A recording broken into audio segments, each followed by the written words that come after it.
Leo tutaenda kutengeneza kitu kinaitwa poli. Maana yake tunaweza tukatengeneza kitu ambacho kinamruhusu mtu kupendekeza mapendekezo fulani. Kwa mfano mtu fulani apite, kiongozi au asipite, kitu kama hiki. Sasa tunatengenezaje? Tunaenda huku, utafungua kwanza WhatsApp yako. Ukishafungua WhatsApp yako, unaenda sehemu ambayo imeandikwa hapa kwenye option hizi. Una click kwenye poll hapa. Ukishabonyeza hapo kwenye poll, ndo unaanza kuandika sasa hapo unapendekeza nini. Kwa mfano watu piga kura. Piga kura hapa, option ya kwanza kwa mfano mtu apite,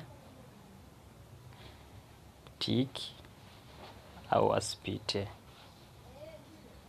X. Afu unakuja tena hapo kwenye hii button. Hii button hii hapa maana yake ikiwa on hivi inamruhusu mtu anaweza kapiga kura sehemu zote mbili, lakini ukiweka off mtu anapiga kura sehemu moja tu, maana yake apite au asipite tu. Akishachagua sehemu moja haruhusi kuchagua sehemu nyingine. Kwa hiyo tunaiweka off.